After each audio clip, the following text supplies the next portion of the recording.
अस्सलाम वालेकुम स्टूडेंट्स। आज का जो हमारा टॉपिक है वो है energy store in an electric field.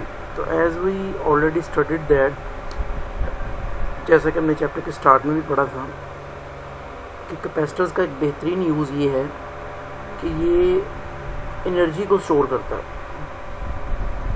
Electric field की मौजूदगी में। तो एनर्जी को बराह रास्त हम वर्क से भी रिलेट करते हैं, जैसा कि हमने पढ़ा भी हुआ है। तो ये रेफरेंस भी दिया जा रहा है कि सेक्शन 30.2 में हमने पढ़ा था कि जो इलेक्ट्रिक पोटेंशियल होती है, एनर्जी होती है, it is a work done on a unit positive charge. तो डेफिनेटली बैटरी जो है वो चार्जेस पर वर्क करती है ताकि वो कैपेसिटर की प्लेट्स पे जाके स्टोर हो जाए। तो इसमें तो ये वही कॉन्सेप्ट है जो कि मेंशन है। अब हम इसी कॉन्सेप्ट को यूज़ करेंगे in order to drive a simple relation for the energy store by the capacitor in electric field. तो सपोज जो आप इसको याद भी करेंगे वो यहाँ से याद करेंगे कि एक टाइम इंटरवल टी पर charge Q prime already transfer हो चुका। It is not fully charge, small amount of charge Q prime जो कि कैपेसिटर की प्लेट्स पर ऑलरेडी स्टोर हो चुका है। तो ये पोटेंशियल एनर्जी का जो फार्मूला है ये हम यूज़ करेंगे। पोटेंशियल एनर्जी जो है वो ऑलरेडी हम जो पढ़ चुके हैं। तो पोटेंशियल डिफरेंस की बात करेंगे तो इसका formula from the capacitor equation, जैसे कि हमने पढ़ा था, Q is equals to C V. तो V prime will be equals to Q prime over C। तो if an increment small interval small increment of charge delta Q prime del Q prime is not transferred, जारी बात है charge वही नहीं रहेगा, कुछ amount में ज़्यादा हो जाएगा, ट्रांसफ़र हो जाएगा, एडअप हो जाएगा।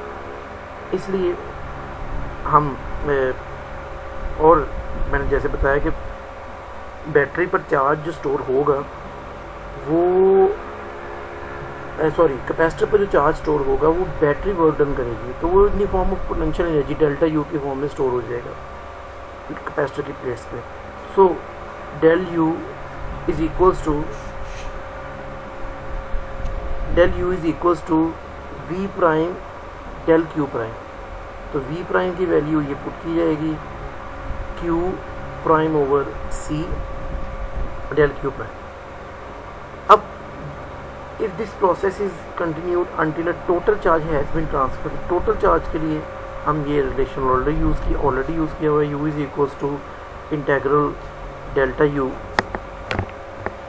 तो जो कि at the initial point charge zero था, with the passage of time charge full हो गया, क्यू हो गया। अप्लाई करेंगे, यही वैल्यूज पुट कर देंगे वी डेल यू की सारी Q prime over C del Q prime. After integration जो हमारे पास वैल्यू बनेगी वो बनेगी U is equals to Q square over 2c।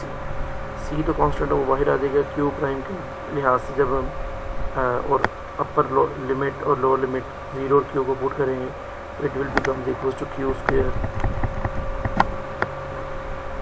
Over 2c। तो अब इस रिलेशन को दोबारा से, क्योंकि जनरल इक्वेशन है, general relation Q is equals to C V, we can also write this. अब क्यू की जगह जब वैल्यू पुट की जाएगी सी स्क्वेयर बनेगा, सी स्क्वेयर बनेगा, वी स्क्वेयर बनेगा, सी से कैंसिल आउट हो जाएगा। This is the final relation for the energy store for a capacitor in an electric field. इसमें दो फैक्टर्स पे डिपेंड कर रही है। एक नंबर 1 है C capacitance of capacitor, B is the potential difference of the battery. तो इसमें मज़ीद हम जो एक पैरेलल प्लेट कैपेसिटर की बात की जा रही है, तो एनर्जी डेंसिटी का एक कॉन्सेप्ट है। तो energy store by the capacitor per unit volume is called energy density. You symbol से रिप्रेजेंट किया गया स्मॉल। तो 1 over c v square over ad, this is called energy stored या एनर्जी डेंसिटी कहा जाता है इसे। अब इन वैल्यूज़ को पुट करेंगे, ये ऑलरेडी हमने पढ़ी हुई है। C is equals to E not A E parallel plate capacitor के लिए सबसे पहला रिलेशन यही पड़ा था। वैल्यूज पुट करने के बाद हमारे पास जो सी की जगह पे हम वैल्यू पुट कर देंगे। अब सी की जगह पे जब ये वैल्यू आएगी तो बाकी हमारे पास रिलेशन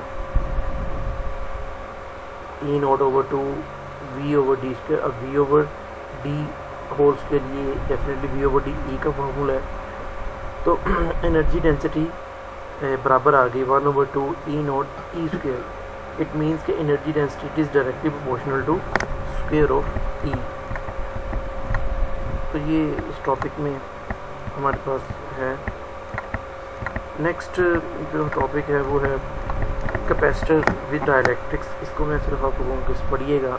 सिंपली इसमें यही बताया जा रहा है कि जब कैपेसिटर के प्लेट्स के दरमियान हम कोई भी डाइलेक्ट्रिक बेसिकली किसे कहते हैं, एनी इंसुलेटिंग मीडियम, कोई भी इंसुलेटर को डाइलेक्ट्रिक कहा जाता है। तो डाइलेक्ट्रिक की मौजूदगी की वजह से ही कैपेसिटर जो है वो लॉन्ग टर्म के लिए चार्ज को स्टोर करता है। अब होता ये है कि जब कैपेसिटर की प्लेट्स के दरमियान डाइलेक्ट्रिक रखा जाता है तो इससे कैपेसिटर की कैपेसिटेंस इंक्रीज़ हो जाती है। आपने सिर्फ ये बात ही याद रखनी है। पर एक और इम्पॉर्टेंट डेफिनेशन है, वो ये है, this is called dielectric constant. Dielectric constant ratio होती है capacitance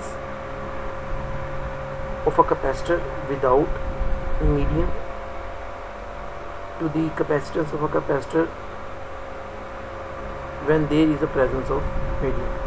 It is mentioned which dimensionless factor by which capacitance increases relative to its value C naught when no dielectric is present is called dielectric constant.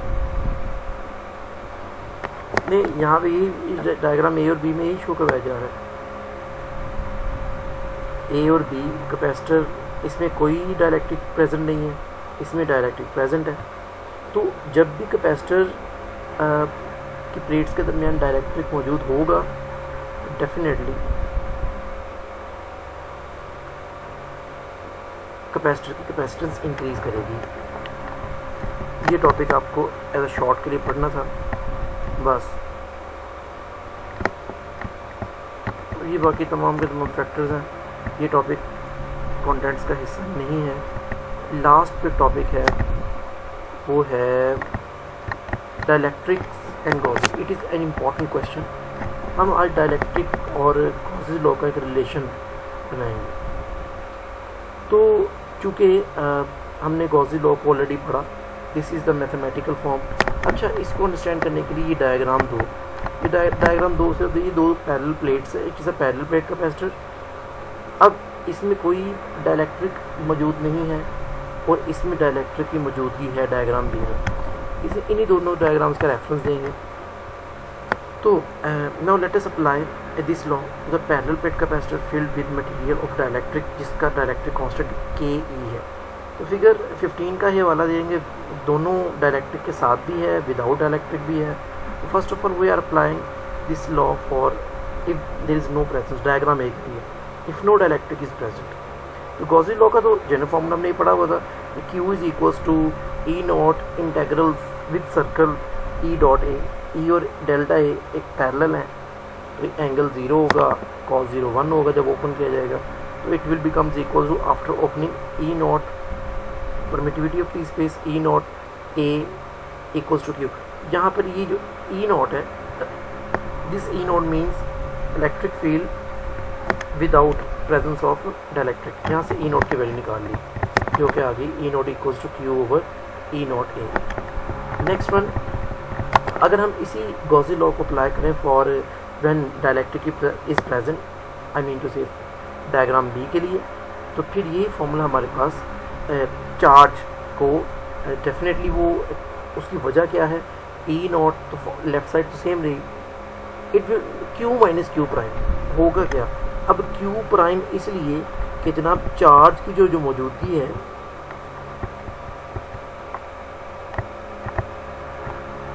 ये Q prime जो है, Q prime इसलिए कि जब हम dielectric को रखेंगे तो कैपेसिटर की प्लेट्स पर चार्ज की जो इंटेंसिटी है वो कम हो जाएगी। तो ओवरऑल नेट चार्ज जो है ना that will be equals to Q minus Q prime. अब ये E की वैल्यू निकालनी है हमने, E not A right side पे आके दोनों के नीचे इक्वली डिवाइड हो जाएगा। अब नेक्स्ट हमारे पास ये वही जस्टिफिकेशन दी हुई है कि नेट चार्ज नेगेटिव है।